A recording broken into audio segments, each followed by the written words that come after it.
So in the previous class we were done with the major cell organelles, right? हमें कुछ एक दो helper चीजें या जो कंपोनेंट ऑफ सेल हम बेसिकली पढ़ रहे हैं, अभी हमने न्यूक्लियस नहीं पढ़ा है, उसकी बात हमें करनी है। 3 पार्ट्स में डिवाइड किया था ना हमने, आउटर, सेंटर में न्यूक्लियस और यहाँ पे सारा cytoplasm.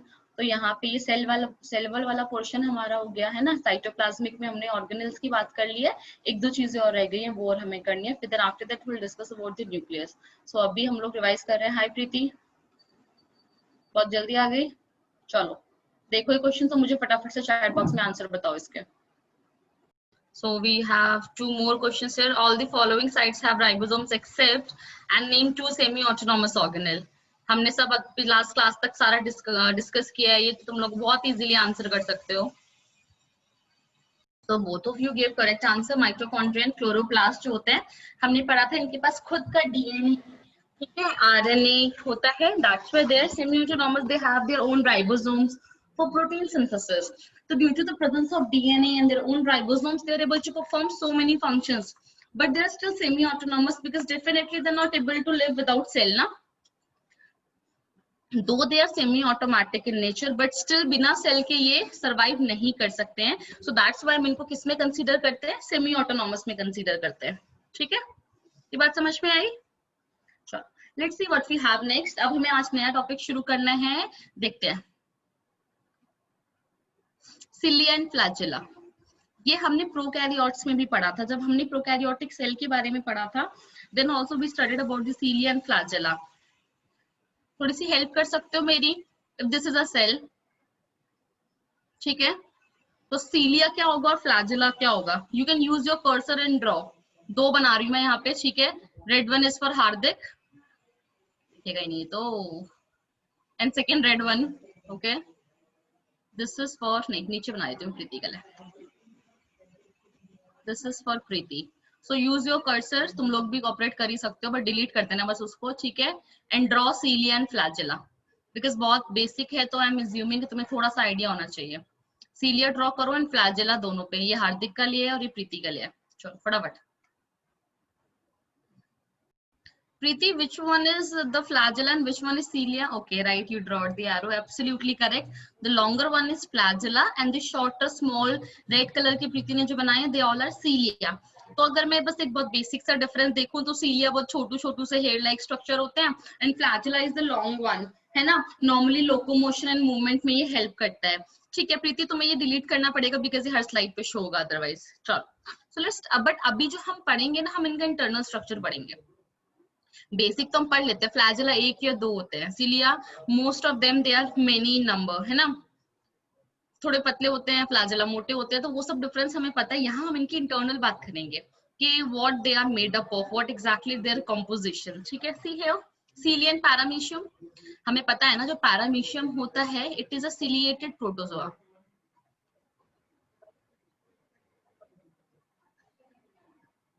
It is ciliated protozoa, okay. Euglena is the flagellated one. ये हमने उसमें बायोलॉजिकल क्लासिफिकेशन में प्रोटोजोआस की कैटेगरी पढ़ी थी, फ्लैजुलेटेड प्रोटोजोआ। दिख रहा है तुमने जो, so they are hair like growths of the cell membrane. बिल्कुल सही बात है, पता है तो हमें ऑलरेडी। सी वही डिफरेंस जो मैं बोल रही थी, सिलिया शॉर्ट हेयर लाइक होते हैं, ये लॉन्ग होते हैं, ठीक है। ये न्यूमरस होते हैं, they are less in number, they are throughout the cell surface, they are present at one end of both the end, they are rotational, ठीक है। ऐसे रोटेशनल होते हैं, ऐसे एक ही जगह पे घूमते रहते हैं, वेरी फास्ट मूवमेंट करते हैं, है ना। जैसे ब्रश हो गया तुम्हारा, ब्रश के छोटे छोटे से उसमें हेयर जो होते हैं वो बहुत हेवी मूवमेंट करते हैं। And they have wave like slow movement, like रस्सी होती है रोप, उसको अगर तुम मूव कराओगे तो उसका वेव लाइक अपीयरेंस होगा पूरा, ठीक है। So they shows wave like slow movement. इस डिफरेंस को लिख लो, दिस इज इंपॉर्टेंट, ओके। क्योंकि अभी ऐसा लग रहा है बहुत इजी है, तो ऐसे ही कोई भी पूछेगा तो बता देंगे, बट जब लिखने पे आएगा तो भूल जाओगे, ठीक है। So just take 1 minute and note it down, ठीक है। फिर उसके बाद हम बात कर लेंगे। चलो अब आगे देखते हैं क्या है इसमें। See prokaryotic flagella and eukaryotic flagella. Flagella तो फ्लैजेला होता है, ठीक है, but there are slight difference, ठीक है। कि जो प्रोकैरियोटिक फ्लैजेला होता है, definitely prokaryotic cells are very simpler one, तो उनका फ्लैजेला भी बहुत सिंपल होता है। एंड यूकैरियोटिक फ्लैजेला जो होता है वो लार्ज होता है, कॉम्प्लेक्स स्ट्रक्चर होता है उसका काफी। Prokaryotic flagella is made up of flagellin, and the eukaryotic flagella is made up of a protein tubulin. Okay, so this is a very important difference. Prokaryotic flagella में flagellin होता है और इसमें tubulin होता है, जिसमें 9+2 arrangement होता है. ये arrangement is very very important. और ये क्या होता है ये मैं अभी तुम्हें समझाऊंगी. It shows rotatory movement and it shows bending movement. ठीक है, ये rotate नहीं होता है, ऐसे wave like bending movement करता है. So again this is important. Some examples. ठीक है, अब तुम ये क्वेश्चन वैसे तुम्हें मुझसे पूछना चाहिए था कि रेस्पिरेटरी ट्रैक में ना, मतलब यूकैरियोटिक सेल की जब हम बात कर रहे हैं, यूकैरियोटिक सेल में कहाँ सीलिया होता है. तुम्हारी बॉडी में कौन सा सीलिया, कौन सी टेल है, ये बताओ जरा मुझे. Cilia is like yes, flagella, flagella is like tail ना. तुम्हारी बॉडी में कौन सी टेल है भाई जो लोकोमोशन में हेल्प करती है? बट कभी तो पूछेंगे ही नहीं क्योंकि हम तो पढ़ते ही नहीं है. सीलिया हमारे रेस्पिरेटरी ट्रैक में होता है. थोड़ा सा कुछ अगर याद हो स्ट्रक्चरल ऑर्गेनाइजेशन वाला, तो we studied something called ciliated epithelium. तो क्या ये नाम जाना पहचाना है या नहीं? yes, है ना? yes, बिल्कुल, अब तो जाना पहचाना लगेगा ही, है ना. तो हमारी बॉडी में सेल्स में हम बात कर रहे हैं ना कि flagella and cilia are the external structure of cell, not body और ऑर्गन और ऑर्गन सिस्टम. तो यहाँ पे जो म्यूकोजल सेल्स होते हैं, यहाँ की आपकी जो एपिथेलियल लाइनिंग्स होती है, इनमें फ्लैजेला होता है. आपकी नोज में आपका पूरा ये ट्रैकिया वाला रीजन, ठीक है. या हम बात करें अगर स्पर्म डक्ट, ठीक है, उसमें right, flagella of sperm it helps in locomotion. तो यहाँ ये हमारे एग्जांपल्स हैं. See, now we are going to discuss about the structure of flagella. This is very very important क्योंकि यहाँ से ना क्वेश्चन पूछा जाता है. जब माइक्रोट्यूब्यूल की यहाँ पे ना हम दो टॉपिक पढ़ेंगे. Whenever we are talking about the structure of microtubule, ठीक है, जैसे 9+2 अरेंजमेंट, तो कई जगह पे ना 9+0 अरेंजमेंट भी होता है. तो यहाँ से तुमसे नीट में क्वेश्चन पूछा जाता है और 99% ऐसा होता है कि तुम कंफ्यूज हो जाते हो क्योंकि दोनों ना एक जैसा सा लगता है. तो वो गलती हमें यहाँ पे बिल्कुल भी नहीं करनी है. ठीक है. सी स्ट्रक्चर ऑफ फ्लैजेला में ये फ्लैजेला है, ठीक है, ये ब्राउन कलर का पूरा फ्लैजेला है. इसको जब हमने कट किया, देख रहे हो इसे पाइप से निकल रहा है इससे बाहर, ऐसे ब्लू कलर की पाइप ट्यूब से,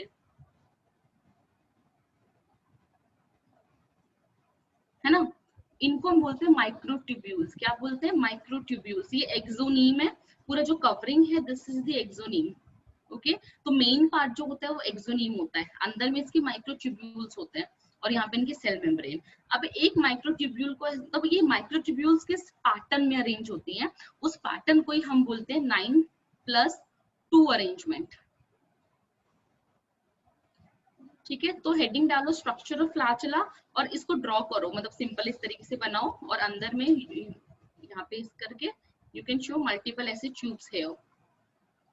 क्योंकि फिर इसी का मैं लार्ज व्यू दिखाऊंगी नेक्स्ट स्लाइड में कि इसको और इनलार्ज करके हमने इसे खोल के ना पूरा डाइसेक्शन कर दिया इसका, कि मतलब मान लो तुमने यहाँ से कट दिया इसमें, ओके, और पूरा इसको खोल के देख रहे हो कि ट्यूब कैसे अरेंज हो रखी है इसमें. बनाओ इसको डबलेट ब्रिज. ठीक है, so we can see here 9+2 आ रहे. 9 यानी पेरिफेरल डबलेट ऑफ ट्यूब्यूल्स. ठीक है, and in the centre we have 2 tubules connected to each other. ठीक है, और यहाँ पे क्या है, ये डबलेट हमें ब्रिज दिख रहे हैं जो इनको आपस में कनेक्ट करने का काम कर रहे हैं. जितनी बात समझ में आई? मेन पूरा एक्सोनीम पार्ट होता है. Is it clear both of you? This is a very important diagram क्योंकि अभी हम एक और ऑर्गेनेल पढ़ेंगे. उस ऑर्गेनेल में भी जो उसका इंटरनल कॉम्पोजिशन होता है ना, सारा सेम ऐसा ही होता है. उसमें भी माइक्रोट्यूब्यूल्स के डबलेट्स होते हैं. ठीक है, outer ring, inner ring, but there are some differences. तो वो डिफरेंसेस तुमको याद रखने हैं, तभी तुम डिफरेंशिएट कर पाओगे क्वेश्चन में, अदरवाइज दोनों एक जैसा लगेगा. ठीक है, मतलब ये दे आर लाइक दो ट्विंस होते हैं, पूरे मोनोजाइगोटिक ट्विंस होते हैं, but they do have certain differentiating features, right? And यहाँ पे दिख रहा है ये रेडियल स्पोक. ये टायर होता है, टायर के ऊपर से स्पोक्स लगे हुए होते हैं, है ना. तो इसके भी ऐसे स्पोक्स लगे हुए हैं, इनको हम क्या बोलते हैं? Radial spokes. तो 4 नाम है यहाँ पे. पेरिफेरल 9 डबलेट, 2 हमारे बीच में माइक्रोट्यूब्यूल्स हैं, and inter doublet bridge and radial spoke. अब यहाँ पे भी ये दिख रहा है, ये सब फाइब्रिलर माइक्रोट्यूब्यूल्स हैं, इनके भी नाम होते हैं. ठीक है, ए एंड बी. ठीक है, बी जो होता है कंपैरेटिवली ब्रॉडर देन ए, कंपेरेटिवली ब्रॉडर, ठीक है, और ए जो होता है it is more rounded, it is more rounded and narrow. तो मैंने अगर मैं डायग्राम के हिसाब से देखूं तो मुझे इसको उल्टा कर देना चाहिए अभी। Narrow one is comparatively broader is B, तो ये वाला हो जाएगा, ठीक है, this is our B and ये वाला हमारा छोटू वाला इज ए, ठीक है, मैंने क्रॉस कर दिया इसको। इतनी बात समझ में आई दोनों को? अभी डायग्राम आप बनाएंगे और ये लेबलिंग सारी आप करेंगे because this is very important. Cilia के स्ट्रक्चर से भी क्वेश्चंस आता है कि सीलिया जो फ्लैजेला का स्ट्रक्चर हम पढ़ते हैं ना, देखो यहाँ पे एक बार मैं पीछे वाले डायग्राम पे जाऊंगी। सी से पीछे था, यहाँ पे ये दिख रहा है, इसको जूम कर दूं मैं एक बार जरा, देखो ये देखो कुछ ऐसे से तुम्हें ये पार्ट दिख रहे हैं ना, नट बोल्ट जैसा, कि ये तुम्हारा आउटर मेम्ब्रेन है पूरा, और ये देखो लिपिड्स नजर आ रहे हैं और अंदर तक है ये, ऐसे सरफेस पे ऐसे फेविकोल से ऐसे टॉप पे ऐसा भी हो सकता था ना ये, कि यहाँ पे ऐसे चिपक जाता बस ऐसे ही, बट ऐसा नहीं है, ये डीप इनसाइड अच्छे से बरिड हो रखा है ना। तो इसके ना पार्ट्स होते हैं बहुत सारे, जैसे ये जो होती है एक शाफ्ट होती है, ठीक है, एक पूरा अंदर में जो होता है वो बेसल बॉडी होता है, और उसके बाद एक बेसल प्लेट होती है। ये सारा का सारा हमने जब प्रोकैरियोटिक फ्लैजेला की बात की है ना, तो ये सारा स्ट्रक्चर हम वहाँ पे पढ़ते हैं। And I told you need to go through those videos so that after that you'll be able to understand exactly कैसा स्ट्रक्चर होता है। यूकैरियोटिक फ्लैजेला देखो सिंपल होता है ना, इसमें वो सब बेसल बॉडी और पूरा वैसा सा नहीं है, बट थोड़ा सा अंदर डेप्थ में, और ये सारे हमारे माइक्रोट्यूब्यूल के स्ट्रक्चर्स हैं, और ये तुम्हारा क्या है, एक्सोनिम। चलो, हार्दिक का कुछ नेटवर्क इशू हो गया शायद, बना लिया प्रीति, आगे चले बच्चे। सीलिया फ्लैजेला दोनों के अंदर का स्ट्रक्चर ऐसा ही होता है, that is 9+2 arrangement. Preeti done, चले आगे।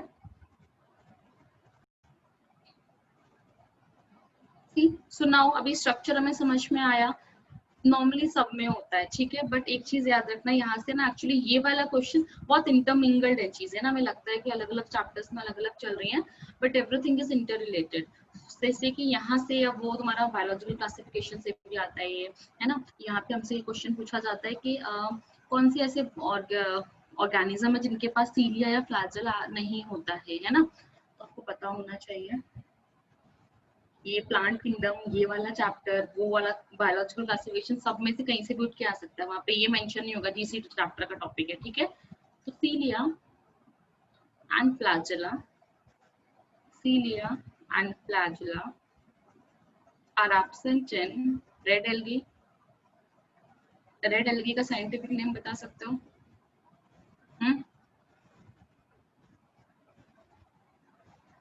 ब्लू ग्रीन एल्गी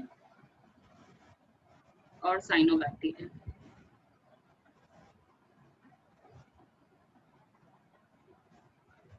एंजियोस्पर्म,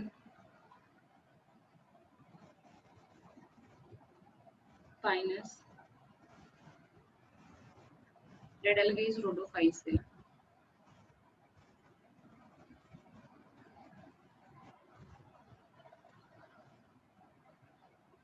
अच्छा हार्दिक, चलो लिखो इसको फटाफट। So now we are done with this cilia and flagella वाला छोटू सा टॉपिक था। Now we can move forward to our next topic, that is centrosome and centriole. क्या हमने ये वर्ड पहले सुना है? yes or no? बताओ। Yes ma'am. अच्छा, कहाँ सुना है, क्या होता है ये? हम 9th की बायो के बुक में सुना था। 9th में सुना था। 9th में सुना था, कुछ आइडिया है क्या होता है?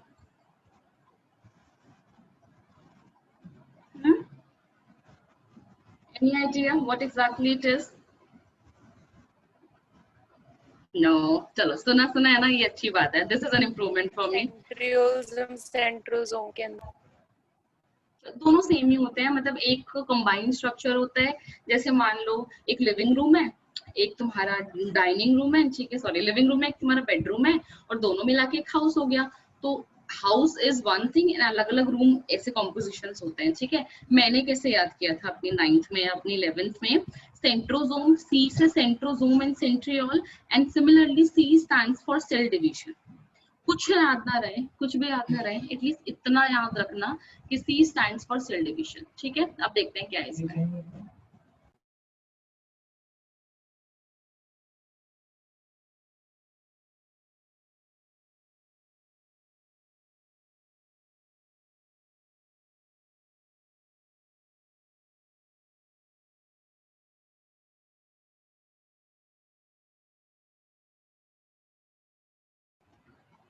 चलो ठीक है, तो तुम भी ना ऐसे याद रखना, इतना तो याद रखना, ओके। कि कहते हैं ना कि वो कुछ ना याद रहे बट एटलीस्ट इतना पता हो कि किस प्रोसेस में इसका फंक्शन होता है या क्या होता है।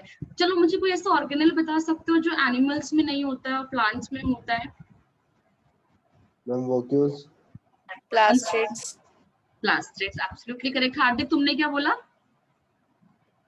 मैम कुछ और बोला था मैं। दोबारा बोल दे, क्या पता सही हो। मैंने ऐसा तो नहीं बोला कि एक ही ऑर्गेनल होता है। मैम वोक्यूल्स।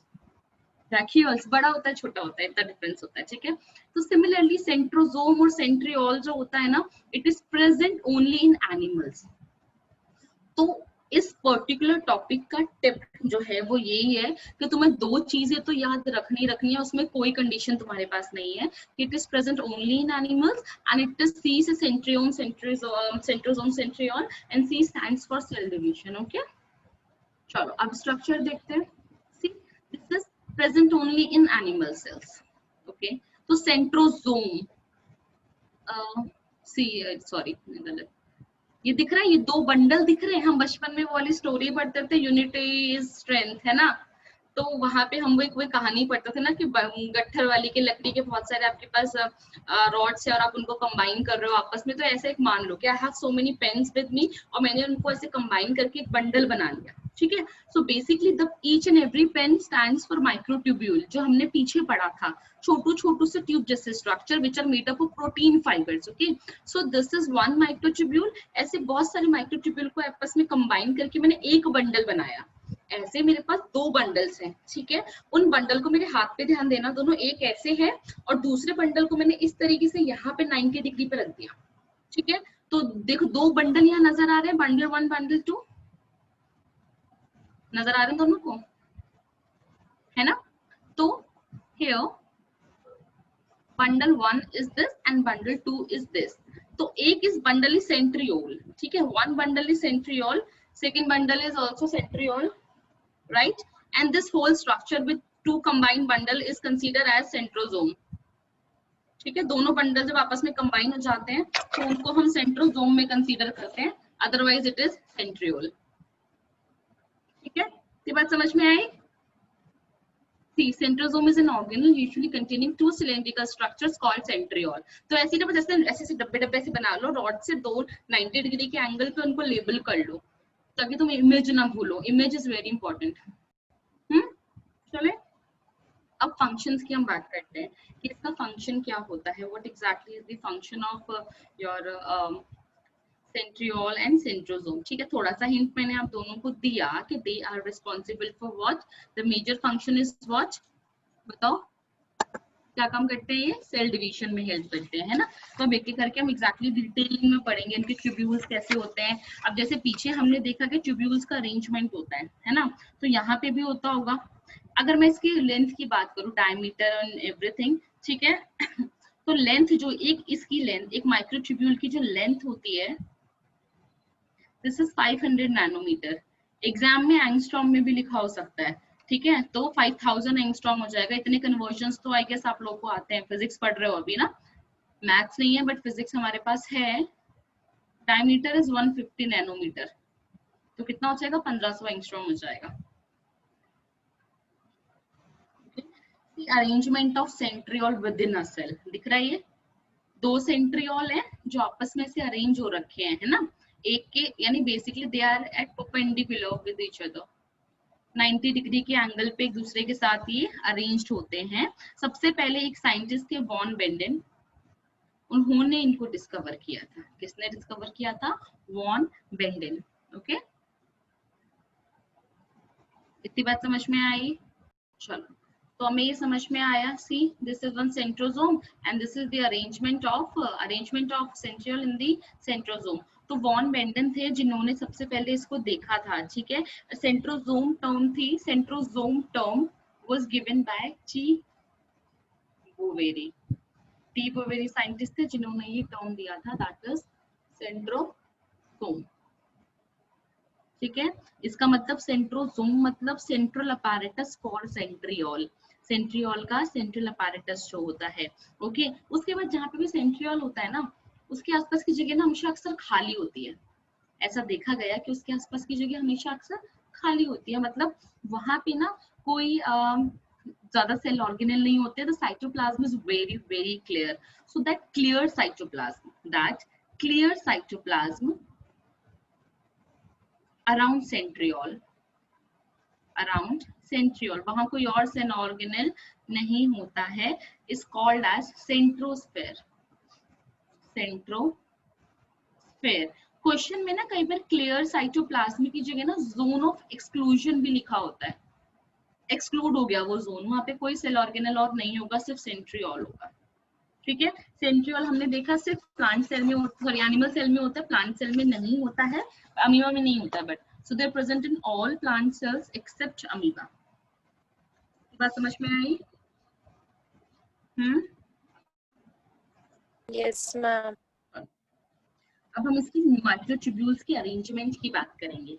वो अरेंजमेंट देखा था तो इसमें भी कुछ ना कुछ अरेंजमेंट होगा. सी, कुछ डिफरेंस दिख रहा है? मैं तो डिफरेंस नहीं बता पा रही, तुम मुझे बता दो पिछले वाले डायग्राम में और इसमें क्या डिफरेंस है यार. 3 balls are attached. 3 है बाहर में. अच्छा, यानी पेरिफेरल फाइब्रिल 3 है. पिछले वाले में कितनी थी? फ्लैजेला में 2 थी, है ना? और Yes, सेंटर में ma'am. है ना, सेंटर में कुछ है? यहाँ पे नहीं है, सेंटर में खाली है. मतलब इसका अरेंजमेंट कैसा होता है? 9+0 बोल सकते हो प्रीति में, यस और नो? Yes, है ना? ma'am. So they have 9+0 arrangement of tubules. So in the flagella there is 9+2 arrangement, and in the centriole there is 9+0 arrangement of microtubules. And definitely there were radial spokes. यहाँ पे भी radial spokes हमें नजर में आ रहे हैं, है ना? उसके बाद इनको भी हम नाम दे देते हैं A, B and C. A, B and C. इस तरीके से हम इनको नाम दे देते हैं जो आपस में कनेक्ट. देखो कनेक्शंस कैसे हैं इनके बीच में, इंटर ट्रिपलेट ब्रिज कैसे हैं. देखो यहाँ से इसमें जो लास्ट है C वाला वो A से कनेक्ट हो रहा है, फिर C वाला A से कनेक्ट हो रहा है, फिर C वाला A से. तो ऐसे ऑल्टरनेट बैंड्स बनते हैं, सीधे सीधे A से, इसे सीधा नहीं बनता. ठीक है, ये बात समझ में आई? Yes, आउटर से ma'am. इनर की तरफ लेबल करते हैं हमेशा इनको. आउटर वन इज C, अंदर वन वाला इज A. और बीच में इनके क्या होते हैं? AC linker. ये जो है ना, ये पूरे AC लिंकर है जो उनको आपस में कनेक्ट करते हैं. सेंट्रल पार्ट में हब लिखा हुआ है, एक लेबलिंग दिख रही है. हब बेसिक क्या है? ये ना प्रोटीन सेंटर है, प्रोटीनिशियस होता है. हब इज प्रोटीनिशियस, यानी यहाँ पे बहुत सारा प्रोटीन होता है, प्रोटीनिशियस. ठीक है, इतनी बात समझ में आई? Yes, ma'am. ये जना याद रखना, ये तो हमारा इतना इम्पोर्टेंट है ही है. ठीक है, इसके अलावा भी और चीजें होती हैं. जब हम सेल डिवीजन पढ़ते हैं तो हम सेंट्रियोल का रोल पढ़ते हैं. तो इतना याद रखना. फटाफट से इस डायग्राम को ड्रॉ करो, फिर आगे चलते हैं. C, centriole form the basal body of cilia और फ्लैजेला. ठीक है, ये देखो पूरा फ्लैजेला का मैंने स्ट्रक्चर बताया था कि बाहर में पूरी अंदर वाला जो पोर्शन होता है वो बेसल बॉडी होती है, बाहर में ये शाफ्ट होता है और इनके बीच का कनेक्शन होता है. ठीक है ना, पूरा ये फ्लैजेला होता है और ये शाफ्ट होता है. तो जो बेसल बॉडी है that is formed by centriole. Centriole का जो बंडल होता है ना, वो ही आपकी बेसल बॉडी फॉर्मेशन में हेल्प करता है. ठीक है. सी, द सेंट्रियोल फंक्शन की बात पे आ गया. मैंने बोला ना सेल डिवीजन में हेल्प करता है. सो सी, अभी ना हमने सेल डिवीजन पढ़ा नहीं है ना प्रीति, तो बहुत ज्यादा तो समझ नहीं आता है, क्योंकि एक बार सेल डिवीजन पढ़ लोगे तो तुम्हें टर्म समझ में आएगा. पर होता क्या है, देखो सेल डिवीजन जब होता है बच्चे, तो माइटोसिस मेयोसिस पढ़ते हैं और हमें पता है कि सेल डिवीजन के टाइम पे क्रोमोसोम्स भी डिवाइड होते हैं, है ना? तो जब भी सेल डिवीजन बनता है ना, देखो यहाँ पे दिख रहा है तुम्हें कुछ, ये एक बड़ा रेड वाला लाइन, एक छोटा रेड वाला लाइन, है ना? दीज आर सेंट्रियोल्स जो ऐसे कॉर्नर पे चले गए हैं, और ये सेंट्रियोल ही होते हैं. जो ये दिख रहा है, ये स्टार लाइक अपैरेटस यहाँ बन गया, स्टार जैसा. ये लाइन लाइन दिख रही है ना, ऐसे ही ऐसा स्टार जैसा ना अपैरेटस बनता है सेल डिवीजन के टाइम पे, जिसको हम बोलते हैं एस्टर. एस्टर मतलब स्टार. ठीक है, सो एस्टर फॉर्मेशन होता है ड्यूरिंग सेल डिवीजन. और ये फाइबर दिख रहे हैं, ये धागे नीले रंग के स्पिंडल फाइबर्स हम इनको बोलते हैं, ये भी सेल डिवीजन के टाइम पे बनते हैं. अगर ये एस्टर और स्पिंडल नहीं बनेगा तो सेल डिवीजन नहीं होगा. ठीक है, एंड ये these two functions are performed by centriole. So I can say here the centriole forms the spindle fiber that gives rise to spindle apparatus during cell division in animals. ठीक है, so this is the function. आई इतनी बात समझ में? Yes और no?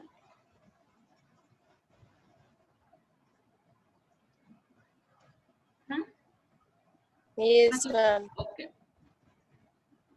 ठीक, ये डन हो गया हमारा। ये भी सेंट्रियोल भी हो गया, फ्लैजुला एंड सीलिया भी हो गया। ये हमारे अब हमारा लास्ट टॉपिक इस चैप्टर में रह गया है, जो कि है न्यूक्लियस। पूरा न्यूक्लियस के बारे में हम डिस्कस करेंगे, थोड़ा सा क्रोमोसोम्स के बारे में हम डिस्कस करेंगे नेक्स्ट क्लास में, then will done with this chapter. ठीक है, अभी टेस्ट है आपका, टेस्ट की प्रिपरेशन करो और उसके बाद हम लोग डाउट क्लास कल या परसों में रख लेंगे। ओके, और कोई डाउट है ना छोटा मोटा, प्रीति मुझे व्हाट्सएप कर दो, I clear your doubts over WhatsApp. तुम पूछ नहीं रही हो डाउट, पढ़ना शुरू